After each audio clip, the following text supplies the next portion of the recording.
السلام عليكم. لا تنسوا الإعجاب بالفيديو والاشتراك في القناة تشجيعا لنا لنستمر بنشر المزيد إن شاء الله.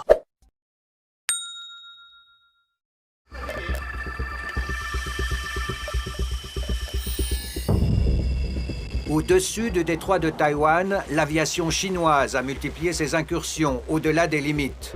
Près de 300 ont été comptabilisés depuis le mois de janvier, y compris des bombardiers lourds.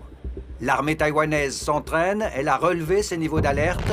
Les États-Unis et la France ont dépêché dans la zone quelques-uns de leurs navires. La tension ne diminue pas, elle s'est même amplifiée depuis la victoire du Parti démocratique progressiste et la réélection de Tsai Ing-wen à la présidence de Taïwan.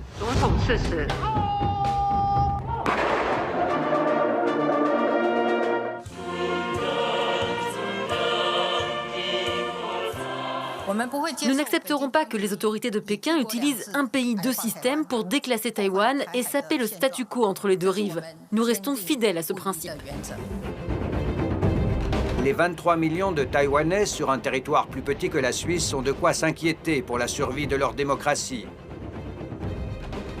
Plusieurs fois par année, l'armée de Taïwan simule des combats pour repousser une éventuelle invasion chinoise. La présidente ne manque aucune occasion de s'afficher sur le théâtre de ses exercices de défense, toujours aux côtés de ses soldats, ou comme ici récemment pour le baptême du dernier fleuron de la flotte taïwanaise, un navire transporteur de troupes.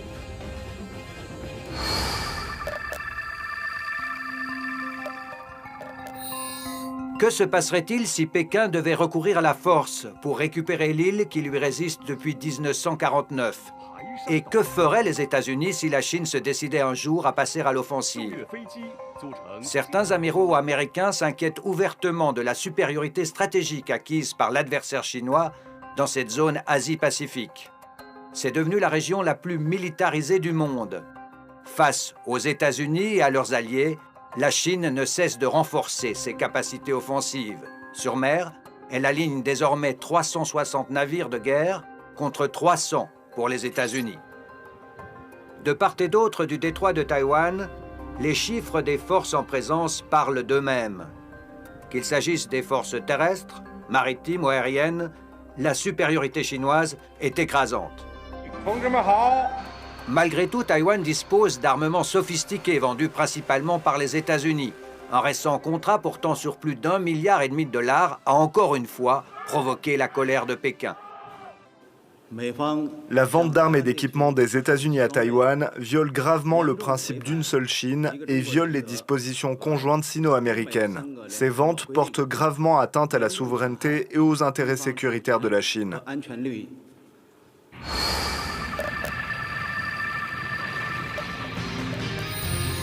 Dans un livre qui vient de paraître, l'amiral américain James Stavridis, qui commandait les forces indo-pacifiques, estime le scénario d'une confrontation directe avec la Chine très probable, avec même le risque d'une escalade nucléaire.